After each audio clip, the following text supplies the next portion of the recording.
The shooting range. In this episode, pages of history, an incredible fight of an American ace pilot, tactics and strategy, cannibal bombers, wow, that's a thing too, and metal beasts, a calm samurai with a big gun.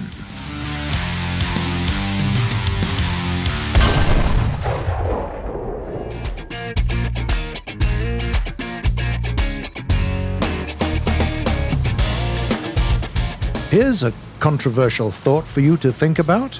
Although in this section we mostly talk about new top tech, there are actually some interesting machines below BR 10.0 in War Thunder that we haven't covered yet. Shocking, right?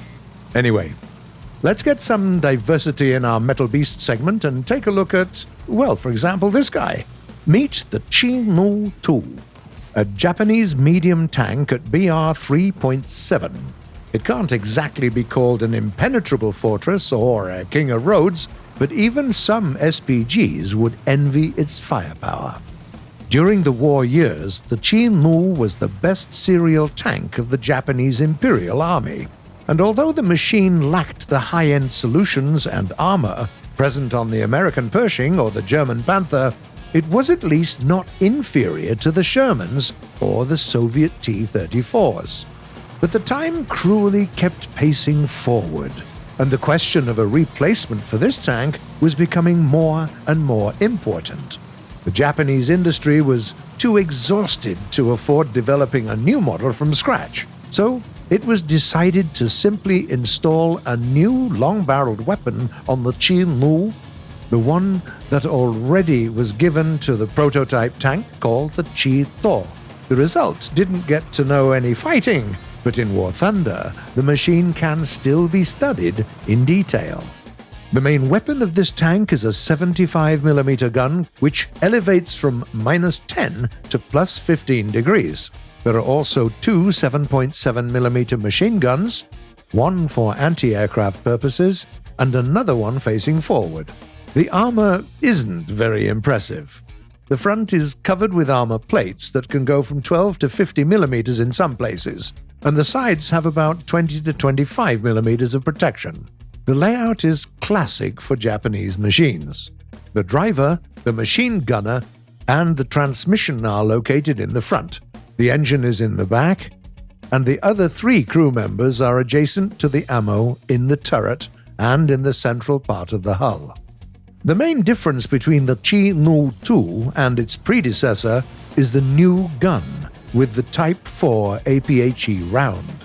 It has almost 100 grams of TNT equivalent explosives and penetrates up to 150mm of armor thanks to the long-barreled gun. Numbers like these at this BR, well, this is something to be proud of, not just in comparison to tanks, but to some SPGs as well. The reload rate is about 8 seconds, which is unusually long. But considering the huge firepower, this is actually pretty great. Finally, the elevation angles that traditionally are quite good on Japanese tanks emphasize the main advantage of this machine: a deadly weapon which is very comfortable to shoot from, even on hilly terrain. The Chi-No 2 isn't very agile though. The 240 horsepower engine slowly accelerates the machine to 39 kilometers an hour going forward and to about 7 in reverse. But its weakest point isn't the speed, it's the armor. The turret is at least capable of sustaining a hit from a random projectile, but the hull is only protected from machine guns. The Chi-No 2 proves to be a good support tank that rarely forgives your own mistakes. On the other hand, your rivals will find themselves in the same position. Your single accurate hit will either immediately destroy them or cause such mayhem inside the battle compartment that you'll have plenty of time to reload and finish them while they are trying to repair the damage.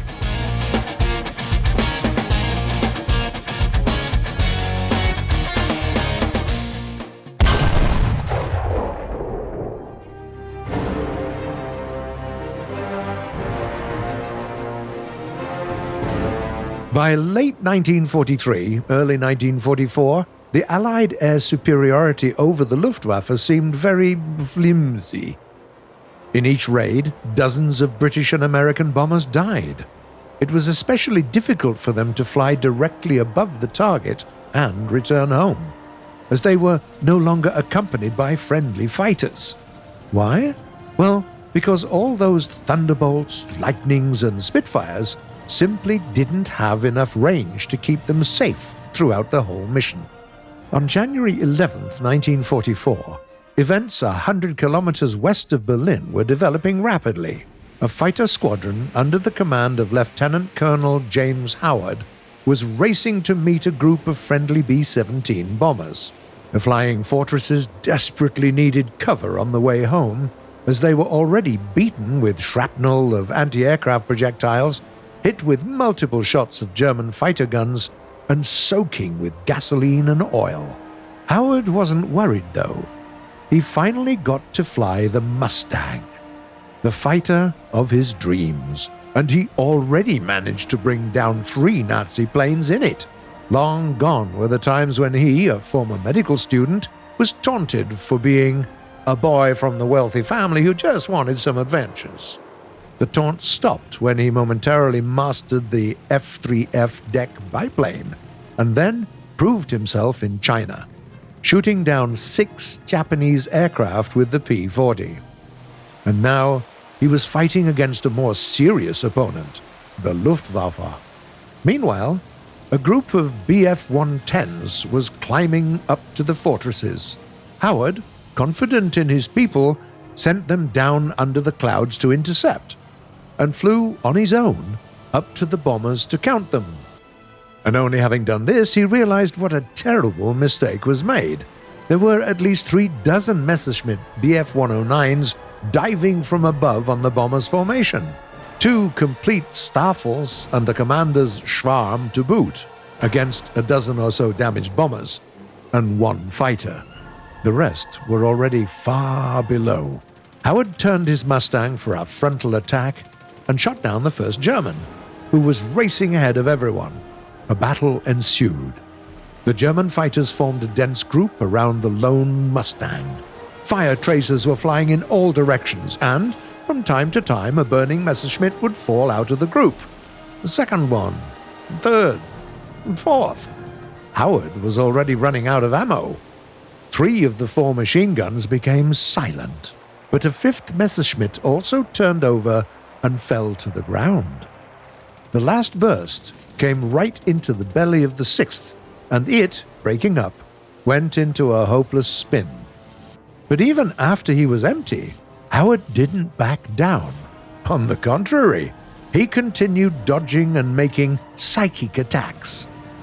At some point, the Germans just lost it and rushed down altogether, fleeing from this enchanted fighter. But few of them were destined to escape. The belated American squadron was just rising to meet them. A couple of hours later at the airfield, no one could believe what had happened.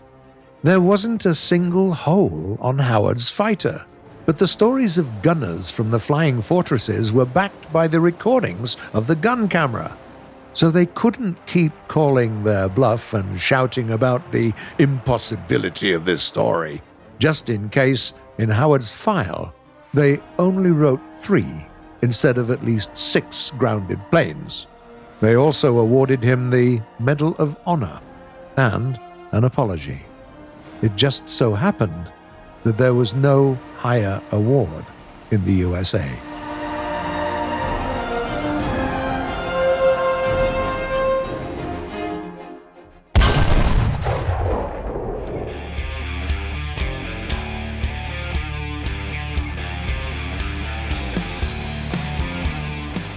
Intercepting a slow bomber is quite simple. Not only fighters and attack aircraft can cope with this, but also some other bombers as well. Respawning at high altitude, they are among the first to meet the enemy, acting, so to speak, as cannibals in their own class.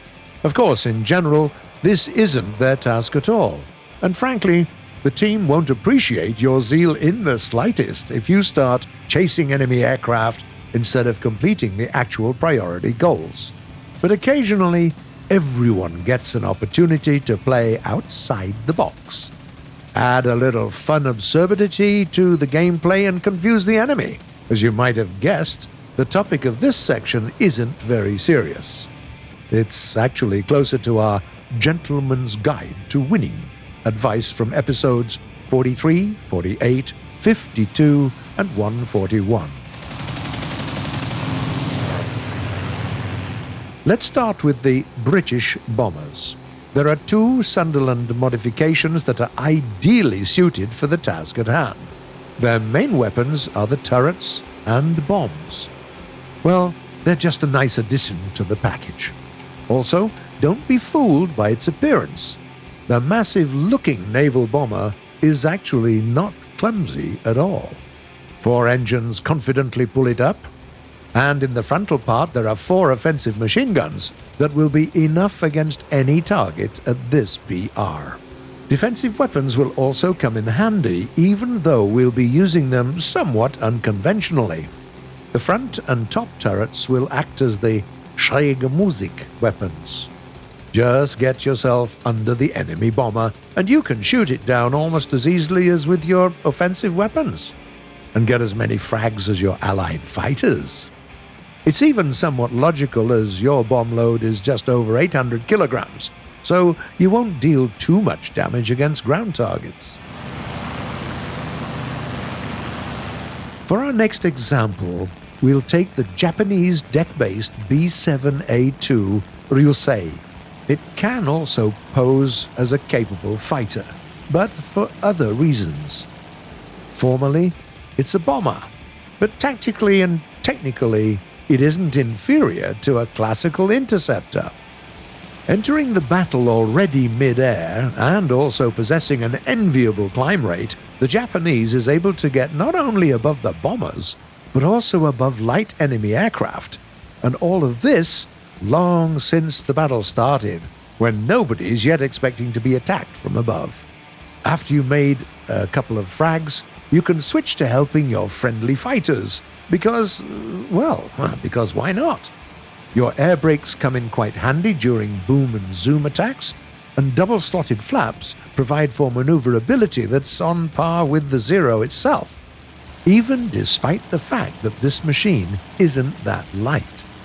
Its only really weak spot is defensive weapons, but on the other hand, this is where the 800-kilogram bomb comes in play. Set the fuse for about 2 seconds or so, and launch it near the ground, when the enemy is about 500 meters behind you. Finally, the third type of a Cannibal bomber can be well illustrated by the German Junkers 87 D5. Sure, it's quite effective against ground targets, but what if you install cannon options instead of bombs on this one? Then you've got 4 additional 20mm cannons. They can turn your bomber into a flying, firing battery of tremendous power, capable of annihilating any air target in a second. Of course, this payload option will only damage your flight performance, which is unimpressive even without it, but who cares? You don't need to take off from the airfield, as well as gain altitude. You can start intercepting enemy bombers without any delay, and the enemy fighters better stay away from you as well. Try bringing them down in frontal attacks, or at least during their first turns. Don't get involved in any prolonged dogfight. The Junkers has few chances there, as it definitely wasn't created for that. Of course, this isn't the complete list of bombers capable of effectively intercepting their own kind. These are more like the main types of them. Some can put their defensive turrets to a creative use. Others have unusually good maneuverability for this class. And then there are those who can increase their firepower with external options. If you want to try some unusual gameplay like this, take a look, for example, at the excellent SB-2C in the American and French trees. From the event options, There is the A-26C-45 Invader, and if you prefer jets, don't go past the Arado 234C3. Basically, just experiment, surprise the enemy, and and it's time for us to move on to Hotline.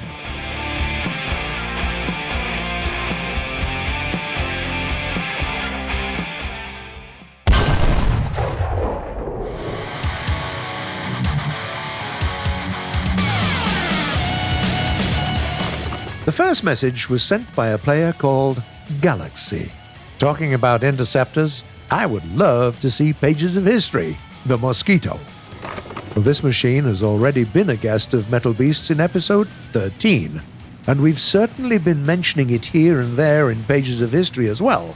But here, let me check. Yeah, we haven't made a separate historical segment about the Mosquito. Maybe we'll fix it in the coming episodes. Sailor Dien writes, "To a video about the maps in the game. Any map in any game mode, Sim, RB, and AB. Usually, when we add new maps in major updates, we make a quick tour for each of them in the shooting range. But if you're interested, we can give them a closer look, focusing on team tactics, positions, and timings, and so on. Tell you what, let's make a quick polling here. Write in the comments under this episode if you'd like to see this type of video." Then there is a question sent by Luth Finest. Hey Gaijin, could you make a video how night vision work? Hi there. Another video on night vision? That's unlikely. We've already covered the night vision devices and thermal sights in detail in the shooting range, right after we'd added them into the game. There was a general overview in episode 165, and some tactical advice on nighttime battles in episode 166. Take a look, and you'll probably see that all of your questions on this matter have already been answered. Starfell has another question. What's the fastest hull turn time in the game? A lot of top tanks turn quite quickly. For example, the Leopard 2K makes a full turn on the spot in about 9 seconds. But if we're talking best of the best here, it's probably the German event tank destroyer, the VT-1-2. It only needs 7 seconds to turn. And the last message for today was written by Eeping. Finally, your voice is back! Thank you. And thanks to the hundreds of other viewers for your kind words that you've written in the comments. There wasn't much to worry about, but I was really glad to read all of your wishes, thank you. My voice is back, so I can keep you enjoying our favorite show, I hope. Also, I've got these two very friendly gentlemen with guns in their hands, and they ask me to say that I ain't being held hostage over here. I'm all shiny. Don't worry about me. Well, that's it for today. You've been watching The Shooting Range by Gaijin Entertainment. Subscribe to the channel. Please press that bell button. Go on. Leave a like. Hey, you'd better. Don't forget what bombers are intended to do. And tell us what you think in the comments below. So long. See you in a week.